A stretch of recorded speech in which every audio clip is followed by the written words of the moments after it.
Hi everyone, it's Eric Le Carleur. Today we're starting a new little tiling project with 90 by 90 tiles and the nice little epoxy grout at Kimakai. No way, that won't work. Remove it, they'll know I'm not Eric Le Carleur. And I never said it's all beautiful. Here's a brief overview of the floor tiles we'll use. It's a rectified format, 89.5 by 89.5. When I saw it at the Maison Passion showroom in Blois, for those who know, I fell for it. It had to be this one and no other. And yet I saw other tiles that were beautiful in similar formats, but this one looks like a steel sheet. Well, it's an imitation of oxidized steel sheet. It reminds you of some of the tile tones that'll be on the wall. I really like it, but honestly, my wife doesn't like it as much. Ha, your tile is so ugly, I don't want it. I won't go into his bathroom. And you know what they say? Tastes and colors are not up for discussion. So the exact reference is Ceramica Sant'Agostino Oxidart Iron 90 by 90, and it's made in Italy. These tiles go on the tile panels. At that time, I hadn't done two screeds. I poured leveling compound on the slab to even it out, then installed tile panels. If you missed that episode, the link is in the description. So you'll see that it's important to lay out your tiles on the floor before gluing them down. This is called dry laying. To make sure the cuts line up properly, let's imagine that here I lay a full tile, a second, a third, a fourth, a fifth. Look at how it ends up here. Here's an 8 centimeter cut, which is ridiculous. So, to avoid that, I drew a line all the way along, since here, the angle of my tile doesn't match the angle of the partition. You might say it's just a few centimeters, but it's still not ideal. The joint is better at this angle. I'm going to cut 2 centimeters, so I'll cut against the wall, it'll look better. I'm keeping the edge of my tile, so my tile stops at the black line and I bring it up against the partition. Okay, so that means when I come in, I have a full tile, a second one here, and then I'll have a tile that's 57 by 90. The joints fall in the corner. We continue with a full tile, second, third, fourth, and here 4 tiles of 57 by 90 and we're good. I also had the option to divide the room in 2, but my joint would fall around here, so it didn't look great. I had an almost full tile and here a ridiculous cut. I could also do an offset layout, but I'm not a fan, a diagonal layout, but that creates a lot of waste. The simplest way was to base it on this partition and therefore the angle, and I had enough to make a cut at the back. I laid them on the workshop floor and filmed between the full tile and bathroom entrance for you. I'll have a 7 cm cut, so I nearly have a full tile. The second one on this row, we cut all along at 57. The angle of my partition falls here, we're perfect here. We go all the way to the back, and at the back I'll have a 15 centimeter cut. So for the tile, a tile that will be 75 instead of 90, and here it will be 75 by 57. So it's important to plan ahead with the layout. You lay your tiles on the floor and see how it fits to avoid having ridiculous cuts.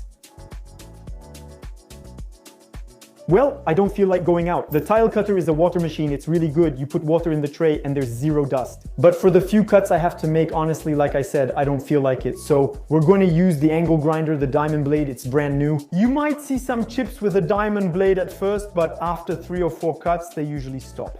I'm going outside to avoid making dust. We'll put the tile on a pallet and cut it.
The tile is cut, the edges are sanded, it's perfect, we can lay it on the floor in the tile adhesive. But first, we need to apply the bonding primer. I'll get the roller I used to apply the primer on the walls before waterproofing. That's why everything behind me is blue. If you haven't seen that episode, there's a playlist linked in the description with all the previous episodes. So, I grab the roller, put it on the pole, dip it well into the primer and apply it to the floor. It goes on by itself.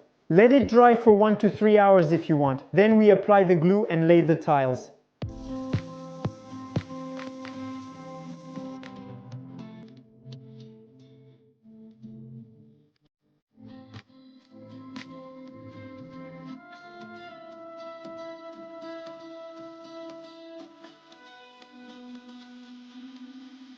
Prepare tile adhesive gray or white. For light tiles, use white adhesive so it's less visible in the grout. If you didn't clean well, or if your tile is gray, use gray adhesive. But in my case, I'm going to use white adhesive, just because my bag was accidentally torn open. I poured everything into a bucket, put a lid on it, so it's a good opportunity to use it and get the bucket back. We don't care about the gray whites or double gluing. Just apply glue to the back of the tile, spread it, and that's it.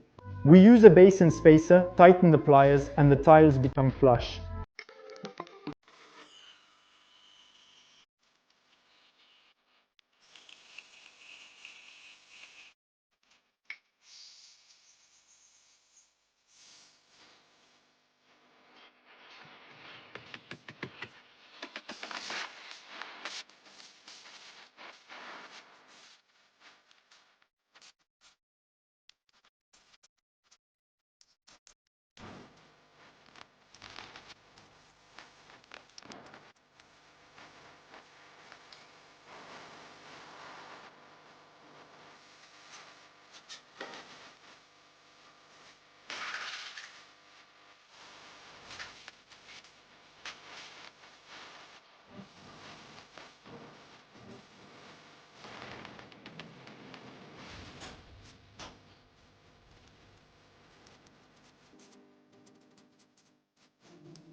That's all.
Let's go. For the installation, it's done. We let the glue dry well for 24 hours and then we can break the self-leveling spacers.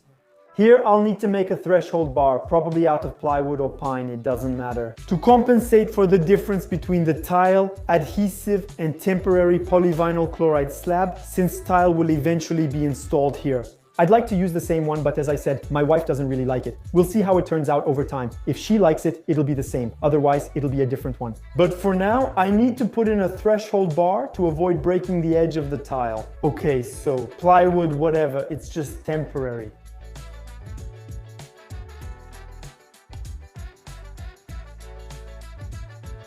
"24 hours later, it's time to test the new safety shoes, the old ones. I completely tore open my right foot, trash.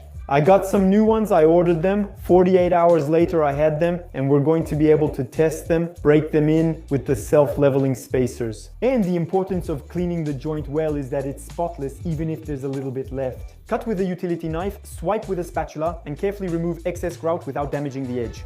So for this one, for example, a rubber mallet or just a tap with a safety shoe and it comes off easily. And for this one, same thing. There you go, keep going, throw it away. You don't need to hit very hard. It comes off by itself.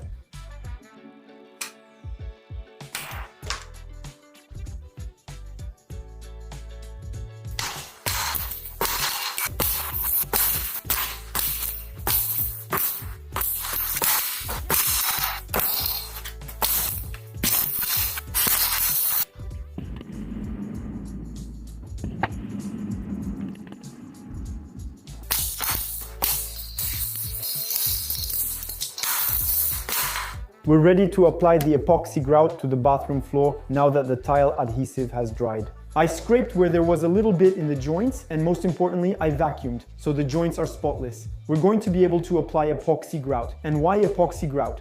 I don't have much surface area, so I might as well treat myself. With 50 square meters, I'd reconsider, since it's quite expensive. I'm not going to do the edges with epoxy grout, I'll use a silicone joint. So white, gray, black, the color doesn't matter since there will be tiles on top of it. However, at the shower tray, the tile to tray joint, I'll use a white joint since the tray is white. So epoxy grout has several advantages over traditional cement grout. It resists moisture, it won't yellow or get moldy over time like traditional cement grout. And most importantly, it resists detergents, so household cleaners. And it also resists high pressure cleaners, though I'm not going to use a high pressure cleaner in the bathroom. If you use it outdoors, like on a terrace or pool, a high pressure cleaner is suitable. There's no risk, so we have product A, product B, which is here. We'll mix the two, blend them well, and apply it with a special epoxy trowel. And of course, we put on gloves. Old gloves or disposable gloves, it doesn't matter, because this stuff still sticks quite a bit to your fingers. And then you have to clean your hands with solvent, which isn't great, so wear gloves. I've prepared 3 buckets with clean water and clean sponges, and the first cleaning, it will be done with a sponge that has a scrubbing side to emulsify the joint, and then I rinse with the other side of the sponge, which is normal.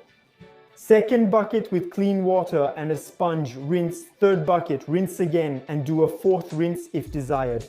If a slight epoxy film remains, there are products to remove it. You'll see it rinses off easily, so don't worry about the epoxy grout, it dries quickly. That's not true, you have time to work with it and rinse it. You do it as you go, you apply it, you emulsify, you rinse. You'll see it basically does itself. I mentioned the epoxy since my surface area is small.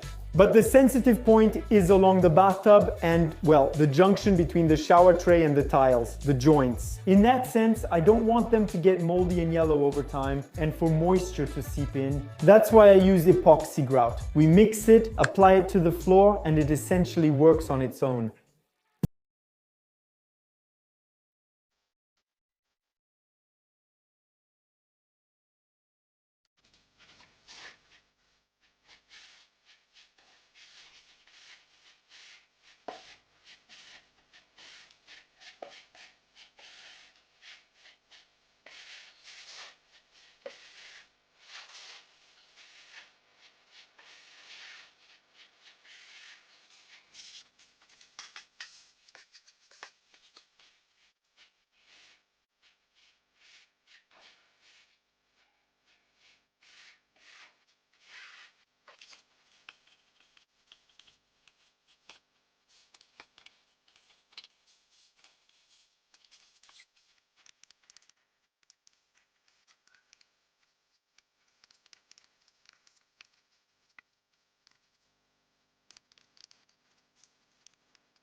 And now I'll show you what to use to make the joint between the shower tray and the tiles. So the goal is to make a joint between the shower tray and the tiles. For waterproofing and finishing, it always looks cleaner than leaving the joint exposed. And I'll also make a white joint all along between the tiles and the bathtub apron, which will later be covered with faience or tiles. So why am I doing this? I don't have to do it simply because there will be tiles on top. Epoxy and sanitary joints, transparent, white, black, red, green or blue, to match your faience or tile color. I'm doing it anyway because I'm sealing the joint between the shower tray and tiles. I might as well play it safe and reuse it, you get it? The Rupson FT101 is a hybrid polymer adhesive. It's the one I used especially to stick the waterproofing strip around the shower mixer. That was the last video where I did the waterproofing. We're not using this one. We'll use its little sister, the Rupson FT101, a hybrid polymer in the sanitary version. So it seals and glues, it prevents mold, provides long-lasting waterproofing, is compatible with natural stone, and can be applied on damp surfaces. So we apply it between the shower tray and the tiles and all along the bathtub. I've put masking tape on both the shower tray and the tiles. We'll be able to put our sealant all along, remove the excess, take off the tape, and smooth it out with soapy water and a finger. Okay, so for now we're applying the sealant. Ah yes, it's shinier.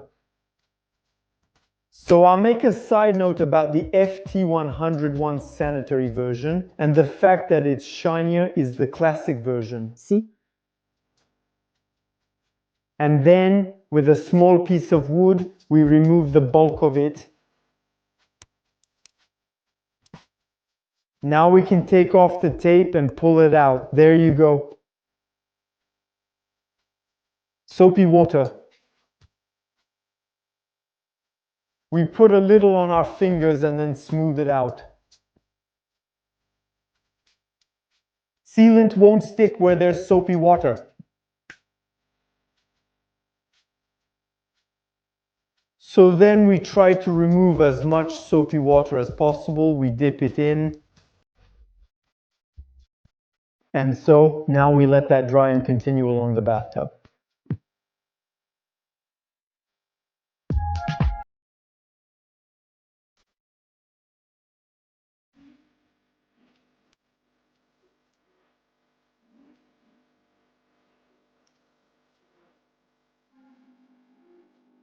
Okay, the polymer joints are done. They've dried well. They're super white. Just like the shower tray, you can't see the difference. So the shower tray, I removed the protection because it was in my way. If I lay the tiles on the blue tape, of course, removing it will be a nightmare. So I'm going to put the protection back and keep about 2 cm away from the waterproofing. And if there's a bit of tile adhesive, a quick wipe with a sponge and it's perfect. So yes, we'll see that in the next video along the side panel. Well, we have our polymer sealant all along. The tiles will cover it. Epoxy grout, sanitary sealant. Here, that's a water leak. Honestly, I don't understand. Here, we're fully protected.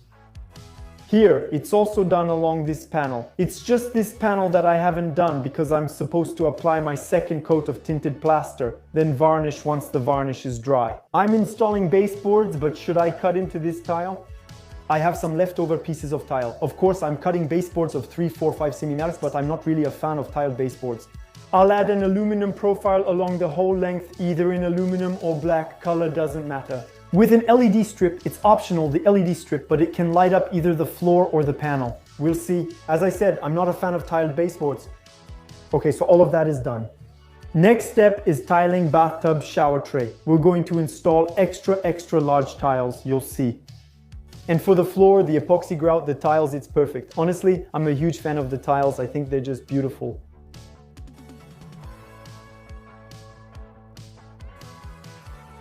Personally, I'm really happy with the tiles. I like them a lot. My wife likes them less, but well, I already told you that.